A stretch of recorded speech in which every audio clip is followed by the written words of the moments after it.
दर्शकबिन नमस्कार।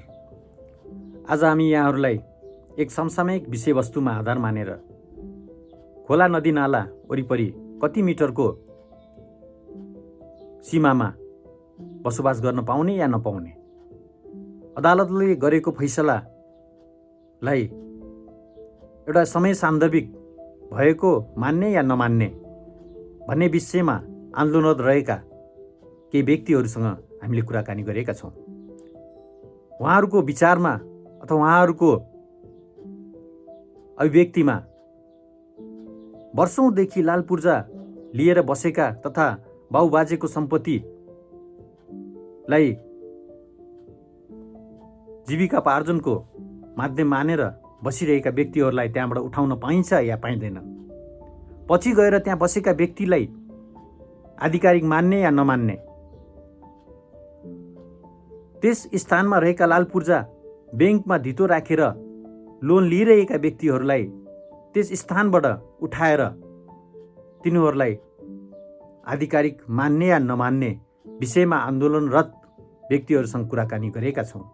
यस विषयमा जिल्ला अदालतबाट भएको फैसला चित्त नबुझेपछि पुनः सर्वोच्च अदालतमा रिट दायर गरिएको छ। भदौको 23 र 24 गतेको जेनजी आन्दोलन पश्चात लगत्तै रहेको पेशी सरेपछि पौष 24 गते रहेको पेशी पनि हेर्दैमा सरेर अब आउँदो माघ 4 गते उक्त विषयमा फैसला हुँदैछ।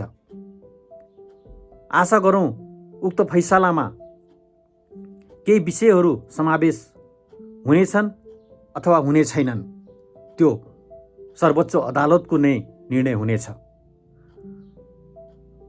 र युवा समूहहरूले गरेको यस किसिमको शान्तिपूर्ण आन्दोलन, जहाँ उहाँहरू शङ्खरापुर क्षेत्रमा पैदल एक टी सर्टमा आफ्नो नारासहितको विचार व्यक्त गरेर उहाँहरू आन्दोलन रहिरहनु भएको छ र उहाँहरूसँग हामीले केही छोटो वार्ता गरेका छौँ, जुन हामी यहाँहरू सामु प्रस्तुत गर्न चाहन्छौँ।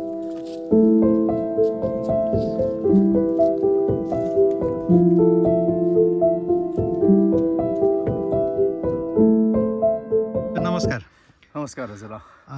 यहाँले यो फैसला होइन न्याय दे, गैर कानुनी सडक तथा खोला मापदण्ड खारेज गर भनेर यो स्लोगन सहितको टी सर्टहरू लगाएर हिँड्नु भएको रहेछ। यो खासमा के हो सर? यो यस्तो छ, आज चाहिँ यो खोला मापदण्डले पीडित भएकाहरू, अब यो स्वस्थानी व्रत कथा पनि आरम्भ भयो होइन।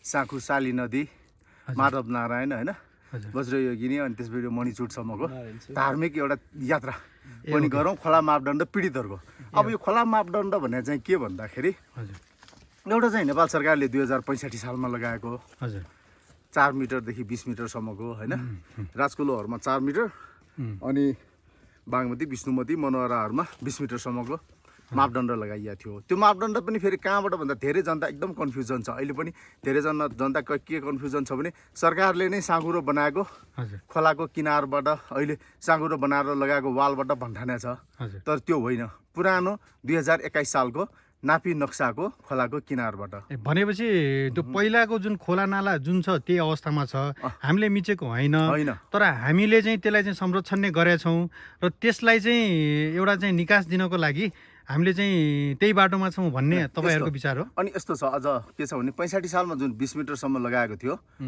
अनि 2080 पुसमा फेरि सर्वोच्च अदालतले के भनिदियो भने त्यो जहाँ जहाँ 20 लगाएको छ त्यहाँ 40 गर्नु, जहाँ जहाँ 4 लगाएको छ त्यहाँ 24 गर्नु, थप 20 के प्लस 20 गरेर, अनि जहाँ छैन खहरे खोल्सा जस्तो अहिले तपाईँ जाँदाखेरि यो खहरेहरू देख्छ नि, त्यहाँ पनि दायाँ 20 मिटर बायाँ 20 मिटर, त्यो पनि 21 सालको नापी नक्साको किनाराबाट भन्यो के। अब नापी नक्साको त्यो किनारापछि त परापूर्व कालदेखि हजारौँ वर्षदेखि हकभक गर्दै आएको निजी सम्पत्ति, निजी घरहरू हो नि त, निजी जग्गा हो नि त, त्यहाँ मापदण्ड होइन। खोला चाहिँ 21 सालको जत्रो हो त्यत्रै बनाउनु पर्यो, खोला संरक्षण हुनु पर्यो, खोला अतिक्रमणकारीलाई कारवाही गर्नु पर्यो। यहाँ चाहिँ खोलामा बसेको सुकुम्बासी र यो मापदण्डमा जग्गा पर्नेहरूलाई एउटै नजरले हेरिरहेको छ कि, तर त्यो होइन।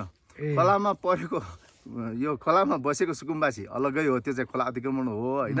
फेरि सुकुम्बासीको छुट्टै चर्चा होला। सुकुम्बासी भनेपछि तपाईँले भन्न खोजेको पछि गएर बस्ने मान्छेहरू चाहिँ त्यो चाहिँ खोला मिचेर बसेको हो। तर पहिला नै चाहिँ खोलाको छेउमा जुन बसेर चाहिँ एउटा चाहिँ आफ्नो वासस्थान लिइरहेको छन् तिनीहरूले चाहिँ खोला मिचेको छैनन्, तिनीहरूलाई चाहिँ बस्न दिनुपर्छ भन्ने। तिनीहरू त्यही त, तिनीहरूको त लाल पूर्जै छ, कर तिरिराखेकै छ, नक्सा पास गरेरै घर बनाएको हो होइन, पालिकाहरूमा नक्सा पास गरेरै घर बनाएको छ। अनि त्यहाँ मापदण्ड भनेर टोक्न चाहिँ गलत भयो। खोला अतिक्रमण भएको छ, खोला जस्तो खोलामै कहीँ वडा कार्यालय बनाएको छ, खोलामै कहीँ प्रहरी कार्यालय छ, खोलामै कहीँ सामुदायिक भवनहरू छ, क्लबहरू बनाइएको छ, तिनीहरू चाहिँ भत्काउनु पर्यो। अनि कतिपय ठाउँमा चाहिँ खोलामै नक्कली लाल पूर्जा निकालेर घर बनाएको पनि छ होइन, जो पछि भएका, त्यो पछि भएका त्यसलाई अतिक्रमणलाई हटाउँ। तर जुन हजारौँ वर्षदेखि परापूर्व कालदेखि आएको छ त्यो त जनताको निजी जग्गा हो नि त, निजी सम्पत्ति हो नि त होइन, त्यसमा चाहिँ यसरी मापदण्ड लगाउन पाइएन। अब 2065 सालमा लगाएको 20 मिटरसम्ममै न क्षतिपूर्ति दिएको छ, न मुआवजा दिएको छ, न जग्गा प्राप्ति गरेको छ, त्यत्तिकै हकभोक गर्न दिएको छैन, घर बनाउन दिएको छैन, निर्माण गर्न दिएको छैन होइन, खाली त्यत्तिकै राखिरहेको छ, ब्याङ्कबाट लोन लिन पाइँदैन। यसरी जनताको सम्पत्ति जिरो बनाइएको छ 20 मिटरसम्म। अब अदालतले झन् त्यसमा थप 20 भनिसकेपछि त झन् मार पर्यो।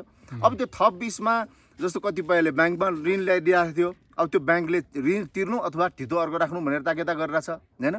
जस्तो विदेश जाँदाखेरि अब तपाईँको एजुकेसन लोन लिनुपर्छ, मान्छेले कोल्याट्रल राखिरहेको थियो होइन, अब अहिले कोल्याट्रल राखेर त्यो एजुकेसन लोन समेत लिन नपाएको अवस्था, त्यो सम्पत्ति चाहिँ जिरो बनाइदिएको अवस्था के, जस्तो 3 गुणेको जग्गाको जिरो भइरहेछ भन्छ नि त्यस्तै के होइन, त्यो बनाएको अवस्था।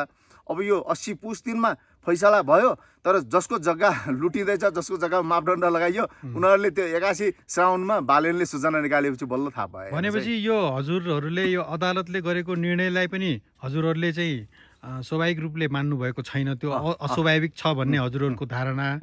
प्लस तपाईँको चाहिँ पछि गएर चाहिँ त्यहाँ जो बसेका छन् तिनीहरू पनि चाहिँ गैर कानुनी हिसाबले बसेका छन्, तर पुरापर्व कालदेखि पहिलादेखि बसिरहेको व्यक्तिहरूलाई तिनीहरूले चाहिँ लाल पूर्जा लिएर बसेको छन्, तिनीहरूलाई चाहिँ छोडिदिनुपर्छ भन्ने हजुरहरूको विचार। त्यहाँ मापदण्ड लगाउन पाइएन होइन।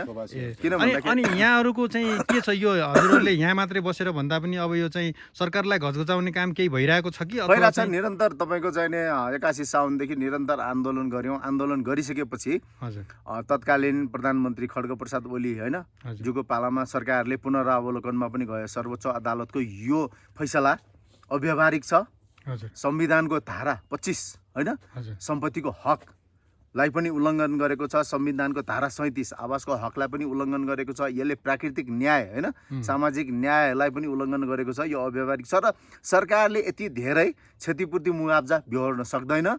त्यसैले यो फैसला, यो आदेश चाहिँ नि पुनरावलोकन गर्नुपर्छ भनेर मुद्दा राखेको छ। अब त्यो मुद्दाको कहिले हेर्न नभ्याइने, कहिले हेर्न नमिल्ने अदालती प्रक्रिया त यो हजुरको के उच्च अदालतमा गइसकेको छ?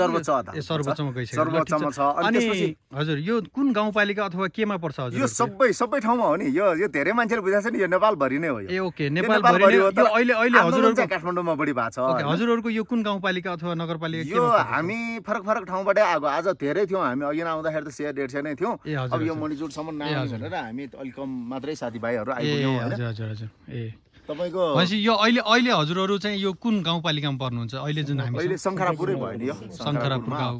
यो आज चाहिँ हामी विरोध यो भन्दा पनि एउटा पीडितहरू भए पनि अब धर्मको हाम्रो होइन यो चाहिँ गरौँ एउटा तीर्थाटन जस्तै। भनेपछि यो हामीले देशव्यापी रूपमा लानुपर्छ, यो अभियानलाई चाहिँ निरन्तर अगाडि बढाउनु पर्दछ भन्ने यहाँहरूको धारणा हो नि। त धेरै मान्छेले बुझेकै छैन, जसको जग्गा पर्यो उसलाई थाहै छैन क्या अहिलेसम्म मेरो जग्गा मापदण्डमा परेछ भनेर। मैले 81 साउनमा आन्दोलन सुरु गर्दाखेरि मलाई गाली गर्ने भाइ रहेछ, मलाई थाहा थिएन। 17 गते आएर दाइ तपाईँ त भगवान् रहेछ राजाराम दाइ भने क्या, माफी पनि माग्यो। किन भने त मैले तपाईँलाई बालेन विरोधी भनेर गाली गरेको थिएँ, तर मेरै घर पनि मापदण्डमा पर्दो रहेछ। मेरो घर त कहाँ हामीले खोला अतिक्रमण गरे हुनु र हाम्रो त पुस्ताको हो त्यो भनेर भन्न आएको थियो कि यस्तो अवस्था पनि छ। ठिकै छ, यो हजुरहरूले भनेको कुरा एकदम जायज मलाई लाग्यो होइन। यो सम्बन्धित निकायले चाहिँ सुन्नुहुनेछ भन्ने मैले आशा लिएको छु। अब अदालतमा यस्तो छ, अदालतमा भाद्र 26मा पेशी थियो, 23 र 24मा अदालतै जल्यो।